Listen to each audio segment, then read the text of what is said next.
Welcome back. I'm Amanda, and it's time to once again play America's least favorite game, Why Is This Man Still Free?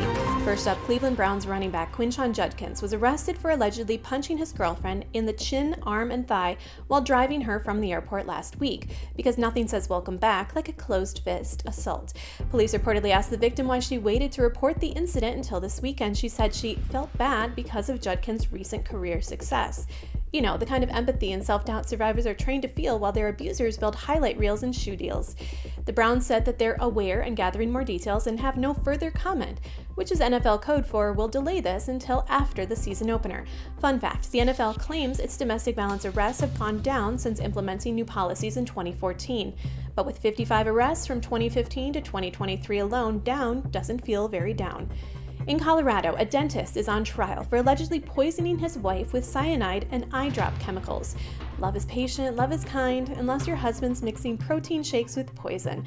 Prosecutors say James Craig, dentist, husband, and aspiring evil genius, Googled things like how to make murder look like a heart attack, which is not even clever. At least switch to incognito mode. Angela Craig made 3 trips to the hospital before she died, while James carried on affairs with at least one fellow dentist. Experts say hidden homicides like this happen way more often than you'd think. Up to 1,000 women a year might be killed by partners, with the deaths made to look like accidents or illness. Not so fun fact, the actual number of women being murdered could be way higher than what the stats show, and it doesn't seem like authorities are doing much about it. And finally, a Pennsylvania man who allegedly told his girlfriend he was going to get his gun and shoot her had all charges dropped last week. So if you're wondering what it takes to be held accountable for domestic threats in America, still figuring that one out.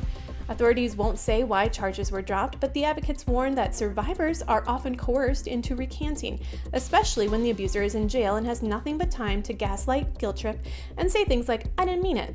Also, "It didn't really happen. Your memory is bad."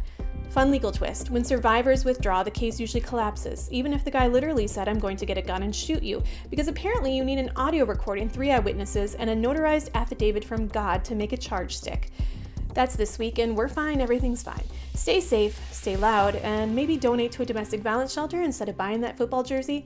To stay up to date on the latest domestic violence news, follow domesticshelters.org on the socials, or visit domesticshelters.org for a multitude of resources, support, and people who believe you.